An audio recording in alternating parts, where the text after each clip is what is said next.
لا حول ولا قوة الا باللہ العلی العظیم حسبنا اللہ ونعم الوکیل نعم المولا ونعم النصیر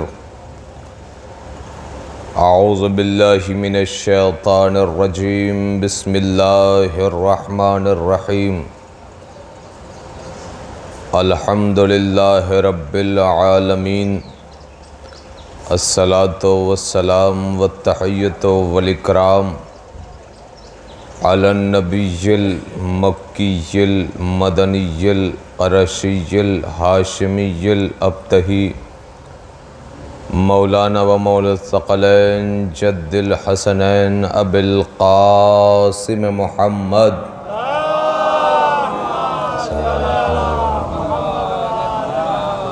وآلہ الطیبین الطاہرین المعصومین المظلومین ولعنت اللہ علی اعدائہم وغاصب حقوقہم ومنکر فضائلہم ومصائبہم وولایتہم وشجاعتہم وشفاعتہم وطہارتہم وخلافتہم اما بعد فقد قال رسول اللہ صلی اللہ علیہ وآلہ وسلم ان لقتل الحسین حرارتا فی قلوب المؤمنین لا تبرد ابدا صلوات پڑھیں محمد والا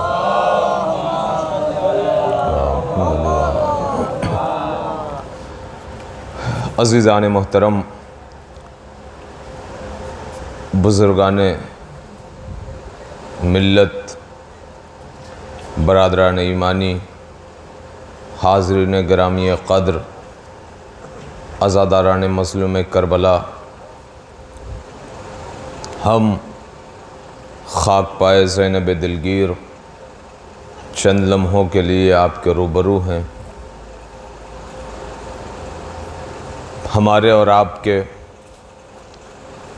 آخری نبی حضرت محمد مصطفیٰ صلی اللہ علیہ وآلہ وسلم، اللہم صلی علی محمد وآل محمد، کا ارشاد ہو رہا ہے اِنَّ لِقَتْلِ الْحُسَيْنِ حَرَارَةً فِي قُلُوبِ الْمُؤْمِنِينَ لَا تَبْرُدُ أَبَدًا، کہ بے شک قتل حسین سے مومنوں کے دلوں میں ایک ایسی حرارت پیدا ہوئی ہے جو کبھی ٹھنڈی نہیں ہو سکتی۔ قتل حسین سے ایسی حرارت آئی ہے مومنوں کے دلوں میں کہ جو کبھی ٹھنڈی نہیں ہو سکتی، اور رسول کا ارشاد گرامی ہو رہا ہے کہ وہ جو حرارت ہے وہ آج سے لے کر کائنات تک کے مومنوں کے دلوں میں رہے گی۔ ایسا نہیں ہے کہ ایک دور آئے گا اور وہ حسین کے چاہنے والے ہوں گے اور اس کے بعد وہ حرارت ختم ہو جائے گی، نہیں، بلکہ ہر دور کے چاہنے والے کے دلوں میں حرارت قتل امام حسین ہوگی۔ اس کی دلیل یہ ہے کہ آج پوری کائنات سے کربلا کی طرف لوگ سفر کر رہے ہیں۔ جب جس کو موقع مل رہا ہے، اللہ نے جس کو دولت عطا کی ہے، جس کو پیسہ عطا کیا ہے، وہ کربلا جا رہا ہے۔ جس کے پاس نہیں ہے وہ بھی دعا کر رہا ہے، پروردگارا مجھے کربلا کی زیارت نصیب فرما۔ یہ وجہ کیا ہے؟ یہ وجہ یہی ہے کہ قتل حسین سے اس کے دل میں ایک ایسی حرارت ہے کہ وہ جانا چاہتا ہے کہاں؟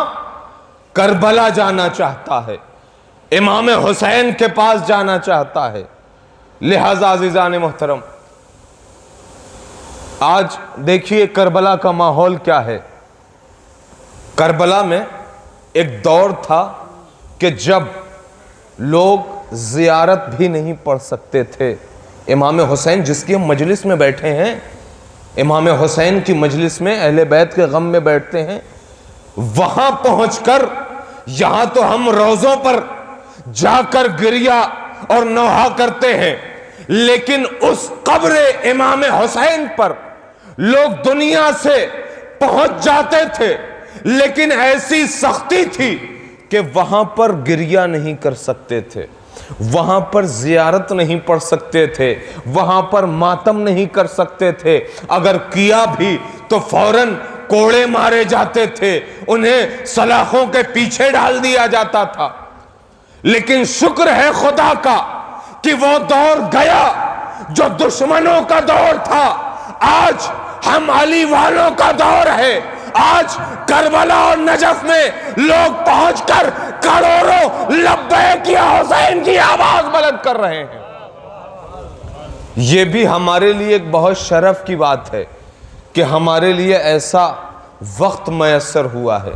پروردگار عالم نے ہمارے لیے وقت، یہ توفیق عطا کی ہے ہمیں کہ آج کثیر تعداد میں کربلا لوگ پہنچ رہے ہیں، اور ہم سب کو پہنچنے کی ضرورت ہے۔ اس لیے کہ جس کربلا کی گفتگو ہو رہی ہے، میں ایک جملہ کہنا چاہتا ہوں کہ امام حسین کی زیارت اتنی اہم ہے۔ دیکھیں، کبھی بھی جو زیارت کر چکے ہیں، پروردگار سب کو زیارت کی توفیق دے، جو زیارت کر کے آتے ہیں تو ایک جملہ کہتے ہیں کہ یہاں کے جو شبیہ روضہ امام حسین ہے اس پہ جاتے ہیں تو دل نہیں لگتا۔ بے شک جو اصل ہے وہ اصل ہے، جو حق ہے وہی مین ہے، لیکن یہ بھی شبیہ امام حسین کا روضہ ہے، لہذا اب اس کی ایسا نہیں ہے کہ عزت کم ہو جائے، لہذا جو وہاں نہیں پہنچ سکتا اس روضے پر پہنچ کر کہے پروردگارا میں تیرے چہیتے حسین کی بارگاہ میں آیا ہوں، تو آپ یہاں پر بھی جا کر اگر کہیں السلام علیکہ یا ابا عبداللہ تو آپ کو بھی وہی ثواب ملے گا۔ یہ میں نہیں کہہ رہا ہوں، بلکہ امام کے پاس ایک شخص آیا اور آنے کے بعد کہتا ہے مولا ہم اتنی دور جا نہیں سکتے، ہم اتنے لمبے سفر کو طے نہیں کر سکتے، تو امام نے ایک جملہ کہا اگر تم قبر حسین تک نہیں پہنچ سکتے تو اپنے چھت کی بلندی پر کھڑے ہو اور کہو السلام علیکہ یا ابا عبداللہ، اللہ تمہیں وہی ثواب دے گا جو قبر حسین پر پہنچنے کا ثواب ہے۔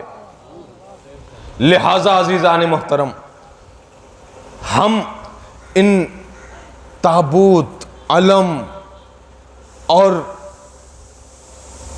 یہ تعزیہ، یہ امام بارگاہ، کبھی بھی اس کو حقیر نہ سمجھیں، کبھی بھی اس کو چھوٹا نہ سمجھیں، کہ جو کربلا پہنچ آئے، جو کربلا کی زیارت کر آئے، جو اصل کربلا کی زیارت کر کے آ گئے، تو اب انہیں یہ سب چیزیں ذرا سی چھوٹے لگنے لگی ہیں۔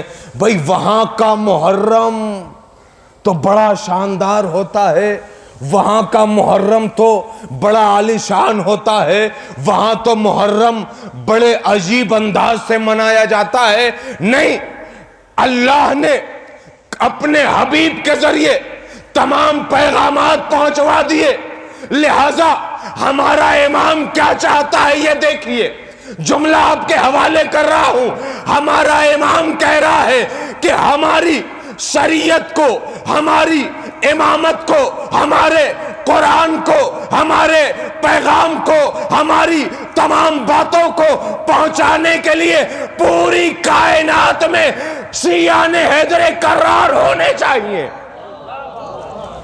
اور اس کی دلیل دے دوں، ایک شخص آیا امام کے پاس اور آنے کے بعد کہتا ہے کہ مولا آپ کے چاہنے والے اکٹھا اگر ہو جائیں تو کتنا اچھا ہو، یعنی ایک جگہ سارے چاہنے والے۔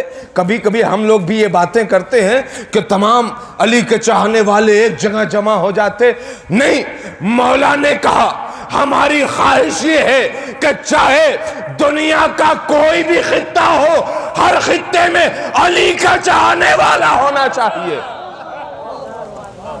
چاہے وہ کم ہو، چاہے وہ تھوڑے ہوں، چاہے وہ قلیل ہوں، لیکن علی کے چاہنے والے ہونے چاہیے اور ہمارا پیغام نشر کرنے والے ہونے چاہیے۔ لہذا یہ چھوٹے چھوٹے قریے، یہ چھوٹے چھوٹے گاؤں، یہ چھوٹے چھوٹے شہر، یہ سب اہل بیت کی چاہت پہ بسے ہیں، یہ سب اہل بیت کی چاہت پہ بسے ہیں۔ اس لیے کہ جب امام حسین نے وعدہ طفلی کربلا میں نبھایا تو اب اس کا صلہ اللہ نے امام حسین کو دیا اور کہا حسین تم نے کربلا میں آ کر میرے دین کو بچایا، کائنات کے چھوٹے چھوٹے خطوں میں یا حسین کی آواز بلند ہوگی۔ غور کر رہے ہیں آپ؟ یہ سب اللہ کی طرف سے ہے، یہ سب اہل بیت کی طرف سے ہے۔ امام حسین کم سن ہیں، چھوٹے ہیں اور مولائے کائنات کی آغوش میں ہیں۔ دیکھیے رسالت مآب کے نزدیک امام حسین کی فضیلت کیا ہے، امام حسین کی فضیلت کیا ہے؟ جناب رسالت مآب کے نزدیک حجرے میں بیٹھے ہوئے ہیں رسول اسلام، اور اچانک مولائے کائنات تشریف لائے۔ اب جیسے ہی دروازے پر پہنچے، کون؟ مولائے کائنات، رسول اپنی جگہ سے بلند ہو گئے۔ اللہ اکبر، رسول اپنی جگہ سے بلند ہو گئے۔ علی تو ہمیشہ آتے تھے لیکن رسول بلند نہیں ہوتے تھے، کہیں ملا؟ بعض جگہوں پر ہے، لیکن جو معتبر ہے، جو زیادہ تر ہے، جو ہمیشہ ہے، وہ یہ ہے کہ جب بھی بارگاہ نبوت میں جناب شہزادی آتی تھی تو رسول کھڑے ہو جاتے تھے۔ لیکن آج علی آئے ہیں اور رسول اپنی جگہ کو چھوڑ کر بلند ہو گئے۔ اب جیسے ہی بلند ہو گئے تو میں نے آپ کو بتایا ہی نہیں کیوں رسول کھڑے ہوئے۔ رسول اس وجہ سے کھڑے ہوئے اپنی جگہ کو چھوڑ کر، کیونکہ آغوش مولائے کائنات میں امام حسین موجود تھے۔ اور جیسے ہی رسول بلند ہوئے، علی سے کہا یا علی آپ وہیں ٹھہر جائیے، آپ وہیں رک جائیے۔ رسول چند قدم آگے بڑھے، آگے بڑھنے کے بعد علی کے پاس پہنچے۔ آغوش علی میں، آغوش مولائے کائنات میں امام حسین ہیں، ابھی چھوٹے ہیں، کم سن ہیں۔ رسول اسلام نے جناب امام حسین کی پیشانی پر بوسہ دیا، اور بوسہ دینے کے بعد امام حسین کے رخسار مبارک پہ بوسہ دیا، اور رخسار مبارک پر بوسہ دینے کے بعد گلے پر بوسہ دیا۔ دیکھیں میں مصائب پہ نہیں آیا، ابھی ایک چیز آپ تک پہنچانا چاہتا ہوں۔ جیسے ہی کربلا کی بات چل رہی ہے نا، ان لقتل الحسین حرارتا فی قلوب المؤمنین لا تبردو ابدا، کہ بے شک قتل حسین سے مومنوں کے دلوں میں جو حرارت پیدا ہوئی ہے وہ حرارت کبھی جائے گی نہیں۔ لہذا امام حسین کے پاس پہنچے اور پیار کیا، جو میں نے عرض کیا۔ اب امام حسین ابھی کمسن ہے، لیکن ایک جملہ کہا نانا جان ایک سوال ہے، کہا بیٹا سوال کرو۔ امام حسین نے کہا یا رسول اللہ، جب آپ نے میری پیشانی پر بوسہ دیا تھا تو آپ کی آنکھوں میں آنسو نہیں تھے، میں ابھی مصائب پہ نہیں ہوں، آپ کی آنکھوں میں آنسو نہیں تھے۔ کہا ہاں میرے لال آنسو نہیں تھے، لیکن اب آنسو آ گئے۔ امام حسین نے پھر سوال کیا، نانا جان جب آپ نے رخسار کا بوسہ دیا تھا تب بھی آنسو نہیں تھے؟ امام حسین نے کہا نانا جان لیکن جب گلے کا بوسہ دیا ہے تو آپ کی آنکھوں سے یہ آنسو کیوں جاری ہو گئے؟ وجہ کیا ہے؟ ریزن کیا ہے؟ سبب کیا ہے؟ رسول اسلام نے ایک جملہ کہا، اے میرے لال حسین، دیکھیں رسالت مآب کی زبان اب گویا ہو رہی ہے، وہ رسول کہ جو زبان وحی الہی کی پابند ہوا کرتی ہے، جس پہ پہرا پڑا ہوا ہے اللہ کی طرف سے، وما ینطق ان ہوا الا وحی یوحا کا، کہ جب تک تم پر وحی نہیں نازل ہو جائے گی تب تک نبی کوئی کلام نہیں کرتا۔ اور وہ رسول اب آواز دے رہا ہے کہ جو رسول فاران کی چوٹیوں سے جب آواز دیتا ہے، کس سے؟ مسلمانوں سے نہیں، کس سے؟ اپنے چاہنے والوں سے نہیں، جو نبوت کا رسالت کا اقرار کر رہے ہیں ان سے آواز نہیں دے رہا ہے، بلکہ نبی کس سے کہہ رہے ہیں؟ کفار قریش سے آواز دے رہے ہیں۔ کہاں سے؟ دیکھیں میں دوسری طرف چلا گیا بات کو سمجھانے کے لیے۔ کیا کہہ رہے ہیں؟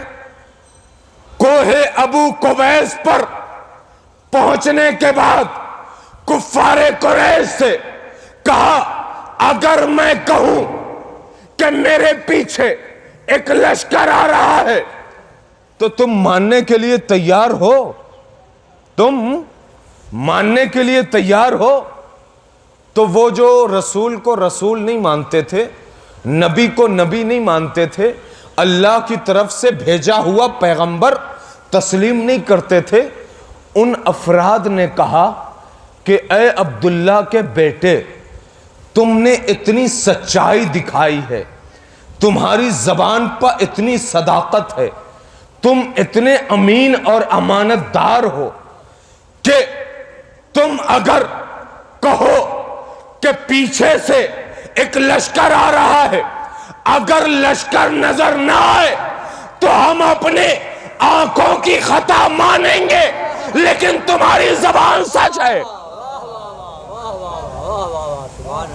تمہاری زبان کی خطا نہیں ہوگی، ہماری آنکھوں کی خطا ہوگی اگر وہ لشکر نہ دکھائی دے۔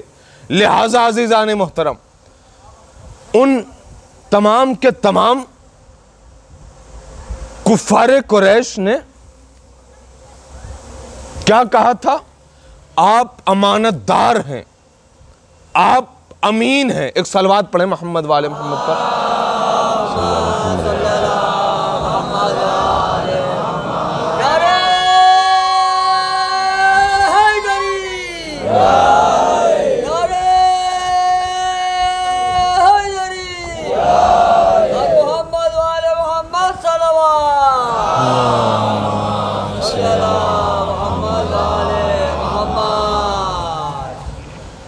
کفار ابو قبیس پہ تمام کے تمام کفار قریش نے یہی کہا کہ یا رسول اللہ، اے عبداللہ کے بیٹے، اگر ہمیں وہ لشکر نظر نہ آیا تب بھی ہم آپ کی زبان پر اتنے صداقت کے جملے ہیں کہ ہم کبھی آپ کو جھوٹا نہیں کہہ سکتے۔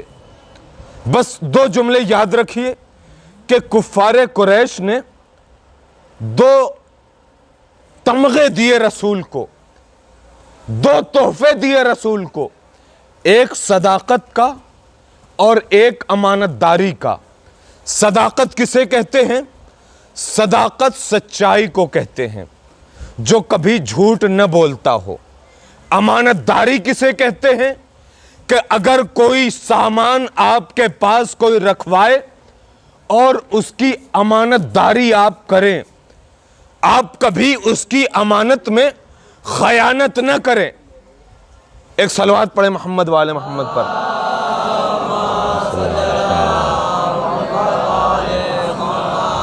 بارے دیگر نعرے صلوات.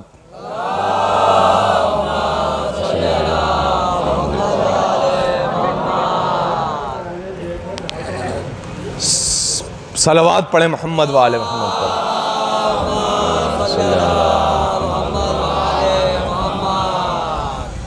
لہذا عزیزان محترم، کفار قریش نے دو تمغے دیے رسول کو.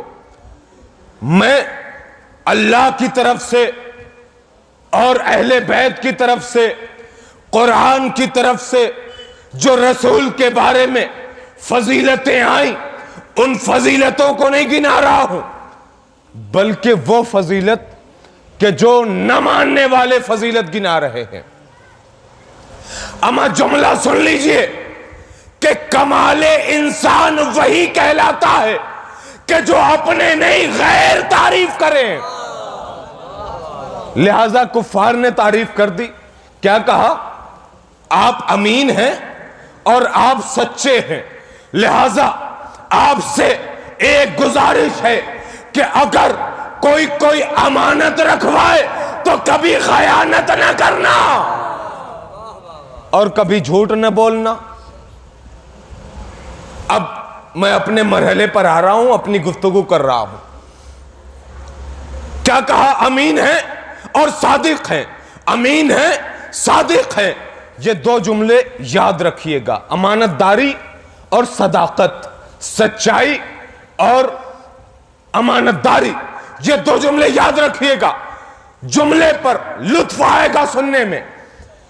رسالت مآب نے جیسے ہی امام حسین کا گلا چوما، امام حسین نے کہا، اے نانا جان، اے میرے پیارے نانا، آپ نے جب میرے گلے کا بوسہ لیا تو آپ کی آنکھوں سے آنسو جاری ہو گئے. وجہ کیا ہے؟ سبب کیا ہے؟ علت کیا ہے؟ ریزن کیا ہے؟ امام حسین نے سوال کیا، رسول نے جواب دیا کہ اے میرے لال، ایک وقت آئے گا اس لیے کہ اسی گلے پر کن خنجر چلے گا. چھوٹے سے حسین ہیں، پھر سے سوال کیا، نانا جان ایک سوال کر سکتا ہوں؟ ہاں میرے لال سوال کرو. حسین نے پھر سوال کر لیا، نانا جان میں شہید کر دیا جاؤں گا. توجہ ہے نا؟ نانا جان میں شہید کر دیا جاؤں گا. رسول نے کہا، اے میرے لال، صرف تم نہیں بلکہ تمہارے بابا علی مرتضیٰ، تمہارے بھائی حسن مجتبیٰ اور تم سب کے سب شہید کر دیے جاؤ گے. امام حسین نے کہا، نانا جان ایک اور سوال کر لو. نانا جان نے کہا، میرے لال سوال کرو. کہا، نانا جان ہم سب کے سب شہید کر دیے جائیں گے تو کوئی ہماری زیارت کرنے والا ہوگا؟ رسول نے کہا، ہاں میرے لال، ایک قوم ہوگی جو تمہاری زیارت کرے گی. کہا، وہ قوم کون ہوگی؟ رسول نے کیا جملہ کہا جو میں نے دو جملے دیے تھے، یاد ہے نا؟ صداقت، امانت داری. اور رسول سے جیسے ہی کہا حسین نے، اے میرے نانا جان، کون ہوں گے جو میری زیارت کریں گے؟ ایک مرتبہ رسول نے کہا، میری امت کے وہ افراد ہوں گے تو جو تمہاری زیارت کرنے کے لیے آئیں گے کہ جو امین ہوں گے، صدیق ہوں گے. جو امین بھی ہوں گے اور صدیق بھی ہوں گے. اتنا ثواب ہے زیارت امام حسین کا جس کی کوئی حد نہیں ہے، جس کا کوئی احصا نہیں ہے. روایت پیش کروں آپ کی خدمت میں. امام محمد باقر علیہ السلام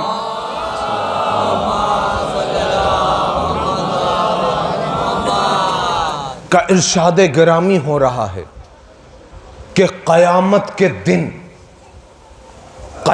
کے دن پوری کائنات کے تمام مخلوقات خدا اکٹھا کیے جائیں گے محشر میں. حشر جب بپا ہوگا جتنے بھی خلاق عالم ہیں وہ سب کے سب جمع کیے جائیں گے. اور اس کے بعد جب سب کے سب جمع ہو جائیں گے تو ایک آواز آئے گی. کیا آواز آئے گی؟ کہ تمام کے تمام اس نور کی طرف دیکھیں. اور وہ نور کیا ہوگا؟ روایت کہتی ہے، امام سے روایت ہے، ایک نور مشرق کی طرف سے، ایک نور مغرب کی طرف سے ساطع ہوگا، نکلے گا. توجہ رہے، بڑی قیمتی روایت دے رہا ہوں بہار الانوار سے. دونوں نور نکلے گا، ایک مشرق ایک مغرب، اور وہ ایسا نور ساطع ہوگا کہ محشر کا ہر آدمی نور کو جب دیکھے گا تو اس کی آنکھیں چکا چوند ہو جائیں گی، اس کی آنکھیں خیرہ ہو جائیں گی. اتنا نور ہوگا. اور وہ جب نور کو دیکھیں گے اور پورا عالم محشر نور سے بھر جائے گا، اس وقت پتہ ہے، بڑی قیمتی روایت ہے، اس وقت تمام عالم محشر کے ہر فرد کی زبان پر ایک جملہ ہوگا. کیا ہوگا؟ یہ کس کا نور ہے؟ یہ کس کا نور ہے؟ یہ جو نور نکل رہا ہے یہ کس کا نور ہے؟ یہ کس کا نور ہے؟ محشر کی ہر زبان پر یہی جملہ ہوگا، یہ کس کا نور ہے؟ امام کہتے ہیں ایک آواز آئے گی، یہ نور ان چہروں سے نکل رہا ہے، یہ نور ان چہروں سے نکل رہا ہے کہ جو چہرے، جملے پہ توجہ رہے، جو چہرے امام حسین کی زیارت کر چکے ہیں، جو چہرے امام حسین کی زیارت کر چکے ہیں، ان چہروں سے یہ نور نکل رہا ہے. اس کے بعد پھر امام نے جملہ کہا، اس کے بعد ہر زبان پر ایک جملہ ہوگا، اے کاش، اے کاش، اے کاش میں بھی زائر حسین ہوتا. ہر انسان افسوس ظاہر کرے گا، خواہش ظاہر کرے گا، اے کاش کہ میں زائر حسین ہوتا. لہذا ایک جملہ دوں آپ کی خدمت میں، اگر اللہ نے توفیق دی ہے، اللہ نے دولت دی ہے، تو کربلا کی زیارت ضرور کرنا. ایسا نہ ہو کہ کل قیامت میں کفِ افسوس مل کر یہی جملہ کہنا پڑے، اے کاش میں نے بھی زیارت حسین کی ہوتی. لہذا وہاں ہر شخص یہی خواہش ظاہر کرے گا، اے کاش میں بھی زائر امام حسین ہوتا. عزیزان محترم، بڑی روایتیں ہیں، وہاں ہر شخص یہی کہے گا، اے کاش، اے کاش، اے کاش. آپ نے سنا ہے نا ہر مقامات پر کہ وہاں جا کر محشر میں ہر آدمی کی زبان پر یہی ہوگا، اے کاش، اے کاش، اے کاش. اور یہی کہے گا، پروردگارا، پروردگارا بس ایک موقع دے دے کہ میں کائنات میں واپس لوٹوں اور اعمال خیر کر کے واپس آؤں. لہذا وہاں پر تمہیں موقع نہیں ملنے والا. جو کچھ کرنا ہے آج کرنا ہے، کل کے لیے نہ سوچو. آج جو کچھ کرنا ہے کرو. کل کس نے دیکھا ہے؟ اب کرو سو آج، کل کرو سو آج، آج کرو سو اب، یہی ہے نا محاورہ ہندوستان کا۔ لہذا یہ صرف زیارت کے لیے نہیں ہے، یہ صرف مجلس کے لیے نہیں ہے، بلکہ ایک جملہ دے رہا ہوں، زندگی کی اہمیت سمجھیے۔ یہ جو محاورہ میں نے کہا ایسے ہی نہیں کہہ دیا، بلکہ اپنی زندگی کے ہر کام میں اس کو اپلائی کیجئے، تاکہ آپ کی زندگی کامیابیوں کی طرف سفر کر سکے۔ آج ہم اور آپ کوئی کام ہوتا ہے، ٹھیک ہے کل کر لیں گے، نماز ہوئی ٹھیک ہے آدھے گھنٹے بعد پڑھ لیں گے، ابھی تو وقت ہے، مجلس میں مصائب ہوتے ہوئے چلیں گے، جلوس میں اینڈنگ پہ چلیں گے۔ نہیں عزیزان محترم، یہ میں نے مثالیں، شرعی مثالیں دی ہیں۔ آپ اپنے پوری زندگی کو اٹھا کر دیکھیے کہ کہاں پر آپ کو فوراً اقدام کرنا ہے۔ اگر آپ نے یہی اپنی زندگی میں کیا کہ ٹھیک ہے ٹھیک ہے ٹھیک ہے، تو پھر زندگی میں پیچھے رہ جائیں گے۔ اگر آپ کو کسی کے احوال پرسی کے لیے بھی جانا ہے، کسی کی عیادت کے لیے بھی جانا ہے جو بڑا ثواب رکھتا ہے، تو فوراً جائیں۔ ماں باپ کی خدمت کرنا ہے تو فوراً کریں۔ ایسا نہ ہو کہ موقع ہاتھ سے نکل جائے اور اس کے بعد وہی اے کاش، لا اللہ لا اللہ، اے کاش کہہ کر پھر جب موقع نہیں ملے گا تو ہاتھ پر ہاتھ دھر کے انسان بیٹھا رہ جاتا ہے۔ لہٰذا عزیزان محترم، یہ پیغامی دو چار باتیں تھیں۔ انسان دنیا میں آیا ہے، 60 70 80 سال جی رہا ہے، لیکن اگر ہم اس زندگی کو ایسے ہی لاؤبالی پنے میں گزار دیں تو ہماری زندگی کا مقصد کیا ہے؟ مقصد تو یہ نہیں ہے نا کہ ہم پیدا ہوئے، کھانا کھایا، سوئے، کام کیا۔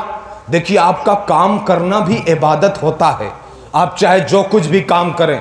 اگر آپ نے اپنے اہل و عیال کے لیے کھیت میں ہل چلایا ہے، وہ بھی اللہ عبادت میں شمار کرتا ہے۔ لیکن اپنی زندگی کو سمجھیں، اللہ نے کیا کہا؟ ہم نے ایسے ہی نہیں عطا کر دیا زندگی کو۔ ہم نے کیوں پیدا کیا؟ تاکہ جنوں انس کو پیدا ہی اس لیے کیا کہ ہماری عبادت کریں۔ کیا عبادتوں کی اس کو ضرورت تھی؟ اس کو ضرورت تھی کسی عبادت کی؟ وہ تو خود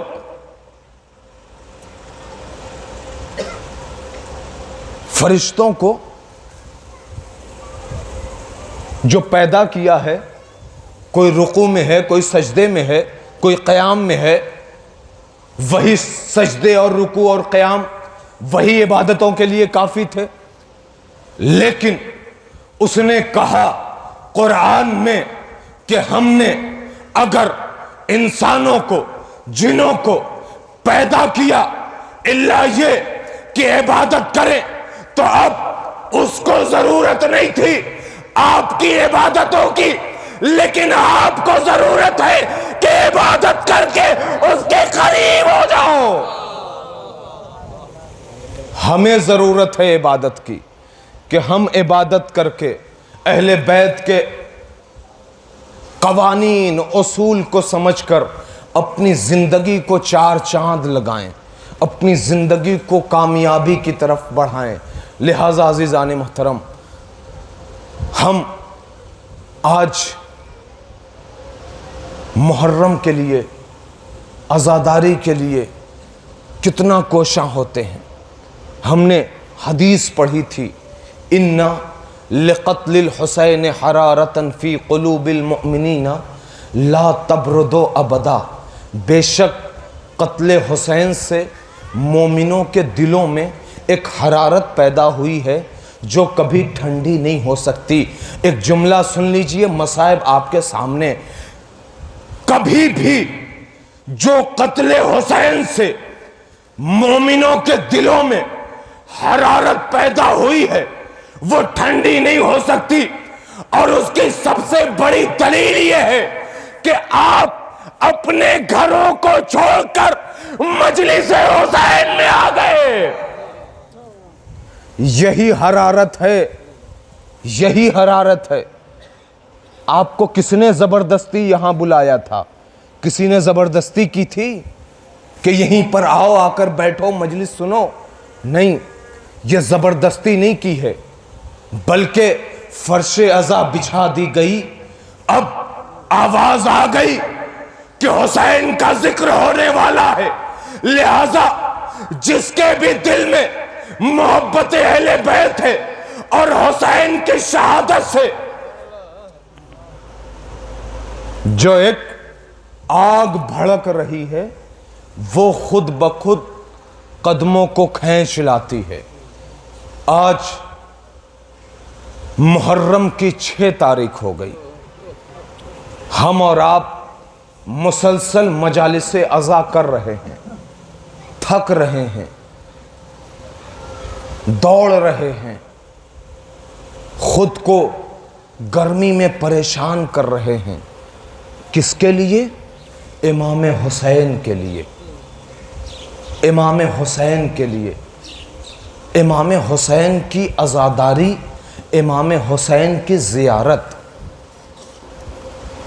اتنی اہم شے ہے کہ اگر آپ نے علی ولی اللہ کا اقرار کرتے ہوئے اپنے اعمال کو صحیح طور پر بجا لانے کے بعد اللہ کے سامنے پیش ہوں گے تو پروردگار عالم خود بخود اہل بیت کے صدقے میں آپ کو اس مقام پر پہنچائے گا کہ جس کے لیے زحمتیں برداشت کر رہے ہیں۔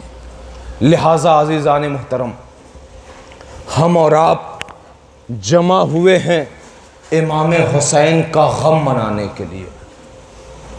اس حسین نے ہم سب کو جہاں پیغام دیا ہے اپنی شہادت کے بعد، وہی حسین شہادت سے پہلے بھی ایک آواز بلند کی تھی، اور وہ آواز کیا تھی؟ حل من ناصر ینصرنا، حل من مغیث یغیثنا۔ ہے کوئی ہماری آواز پر لبیک کہنے والا؟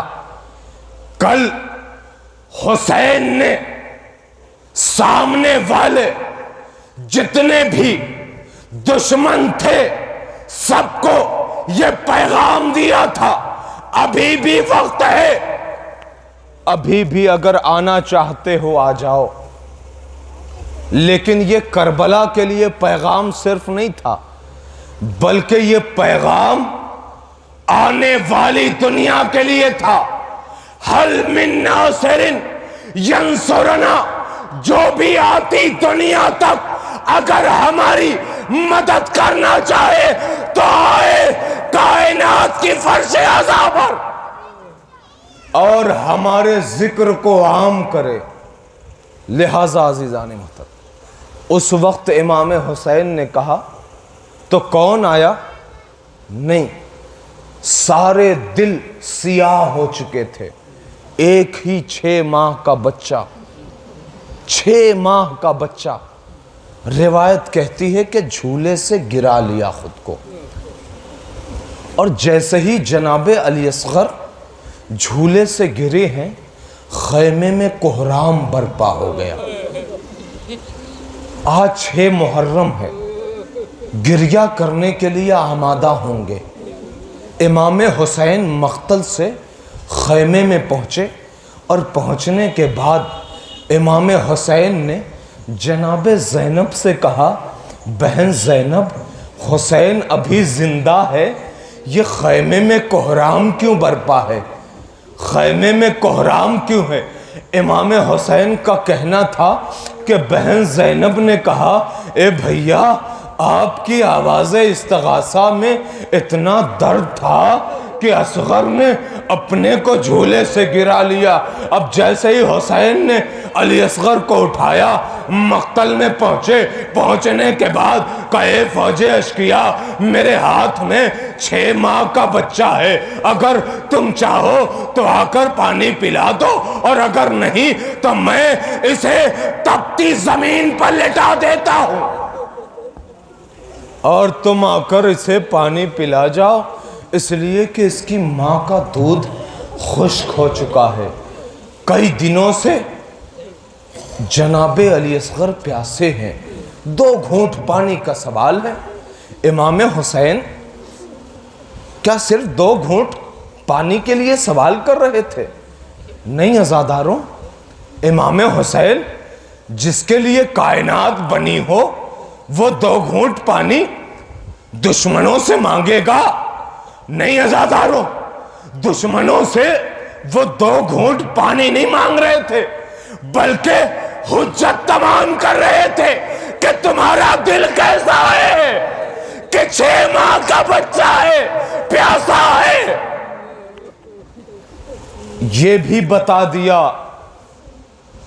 کہ اتنا پیاسا ہے کہ اب ہونٹ پر پپڑیاں جم چکی ہیں، ہونٹ اتنے پیاسے ہیں کہ کبھی اصغر زبان اندر کر رہے ہیں، کبھی زبان کو باہر کر رہے ہیں۔ لوگوں نے مثال میں یہی تو کہا تھا کہ جناب علی اصغر کی پیاس کی شدت وہ تھی کہ جس طریقے سے ایک مچھلی کو جب باہر نکال دیا جاتا ہے اور مچھلی کچھ دیر کے بعد کبھی اپنی زبان کو کھولتی ہے اور کبھی بند کر لیتی ہے، علی اصغر کی مثال پیاس کی لوگوں نے یہی دی ہے۔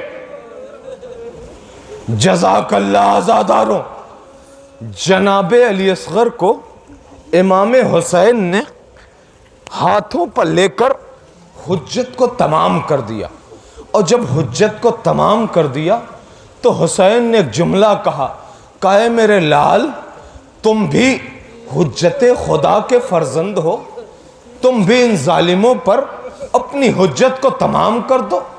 علی اصغر نے اپنی سوکھی ہوئی زبان کو ہونٹوں پر پھرانا شروع کیا، فوج اشقیا میں کوہرام برپا ہوا۔ ادھر سے آواز آئی اقطع کلام الحسین، حسین کے کلام کو قطع کر دو۔ تیر چلا، تیر چلا، بڑی آسانی سے پڑھ رہا ہوں، حسین کے ششماہے کا مصائب ہے۔ تیر چلا حسین کے ہاتھوں میں، علی اصغر کے گلے پر لگا۔ لیکن ایک جملہ کہوں کہ یہ تیر جو آیا ہے وہ صرف اصغر کے گلے پر نہیں لگا، بلکہ تیر سے 3 زخم آئے ہیں۔ پہلا زخم جو لگا ہے وہ جناب علی اصغر کے گلے پر لگا، دوسرا زخم جو لگا ہے وہ امام حسین کے بازو پر لگا۔ جملہ سن لینا، اگر کلیجے میں دل ہے، دل میں درد ہے تو اب درد والا جملہ ہے۔ پہلا زخم کیا تھا؟ علی اصغر کے گلے پر۔ دوسرا زخم کیا تھا؟ حسین کے بازو پر۔ لیکن تیسرا زخم وہ ہے کہ جو زخم رباب کے کلیجے پر لگا۔ ارے جو خیمے سے دیکھ رہی ہے، ہائے رے میرا 6 ماہ کا بچہ، ہائے رے میرا 6 ماہ کا بچہ۔ علی اصغر باپ کے ہاتھوں پر منقلب ہو گئے۔ حسین نے ہاتھوں میں اپنے خون کو لیا، ریش مبارک پہ لگایا، اور لگانے کے بعد جناب علی اصغر کو لے کر چلے، اور لے کر چلنا تھا کہ در خیمہ پر پہنچے تو ایک پیاسی بچی آئی۔ اب وہ پیاسی بچی آنے کے بعد بابا سے ایک جملہ کہا، بابا بابا بابا، اے بابا، ارے آپ اصغر کو پانی پلا لائے، میں پیاسی رہ گئی۔ حسین نے ایک مرتبہ ابا کا دامن ہٹایا، اب جو ہٹانا تھا کہ ادھر رباب نے کہا، اے میرے والی و والی، ارے اس سن کے بچے بھی نہر کیے جاتے ہیں۔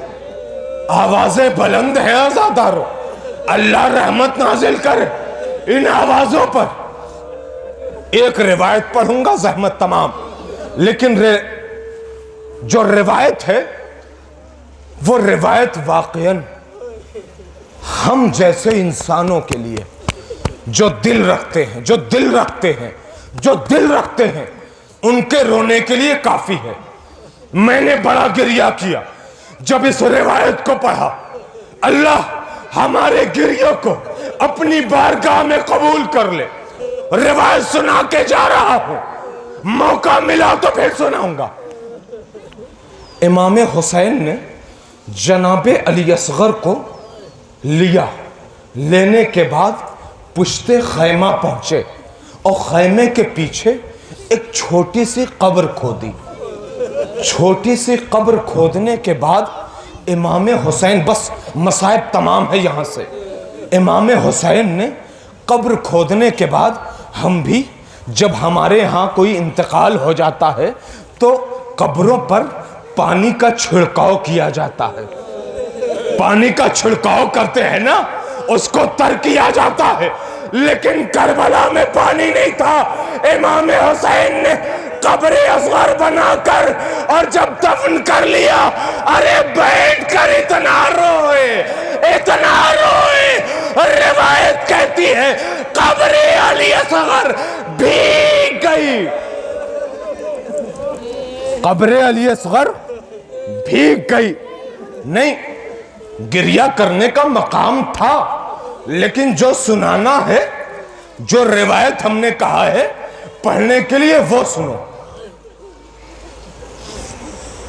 دل رکھتے ہو نا، دل میں احساس بھی رکھتے ہیں نا، احساس ہے نا ہمارے پاس۔ میں یہ بار بار جملہ کیوں کہہ رہا ہوں؟ کیونکہ ہم انسان ہیں، ہم احساس رکھتے ہیں۔ یہ مائک، یہ پنکھا، یہ چیزیں، یہ احساس نہیں رکھتی نا، ان کے پاس احساس نہیں ہوتا ہے۔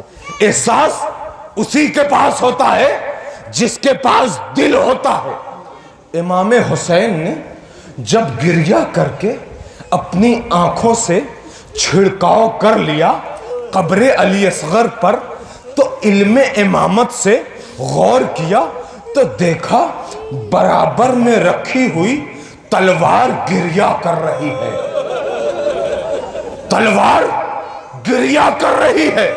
امام حسین نے پوچھا، اے تلوار، اے ذوالفقار، بتاؤ تم کیوں رو رہی ہو؟ جملہ سن لینا، ذوالفقار تم کیوں رو رہی ہو؟ ذوالفقار نے کہا، مولا وجہ سنیں گے، وجہ بتاؤں؟ ذوالفقار نے کہا، مولا جب آپ کے بابا علی مرتضیٰ جنگ کر کے واپس آتے تھے تو مجھے، ذوالفقار کہہ رہی ہے، مجھے آپ کے بابا، آپ کی ماں شہزادی کے ہاتھوں میں دیا کرتے تھے، اور آپ کے بابا جب دے چکتے تھے تو آپ کی ماں شہزادی مجھے صاف کیا کرتی تھی، اور صاف کرتے کرتے، آخری جملہ ہے، صاف کرتے کرتے ایک جملہ کہتی تھی اور کہتی تھی، اے ذوالفقار، اے ذوالفقار، کربلا میں میرے حسین کا ساتھ دینا، کربلا میں میرے حسین کا ساتھ دینا۔ ذوالفقار نے کہا، اے مولا، ارے مجھے کہا یہ اندازہ تھا کہ کربلا میں 6 ماہ کے بچے کی قبر کھودنی پڑے گی۔ مجھے کہاں پتا تھا مولا کہ مجھے 6 ماہ کے بچے علی اصغر کی قبر کھودنی. انا للہ و انا الیہ راجعون. کو ہماری اگر یہ ویڈیو اچھی لگی ہو تو لائک کریں، کمنٹ کریں اور چینل کو سبسکرائب کریں. والسلام علیکم ورحمۃ اللہ وبرکاتہ.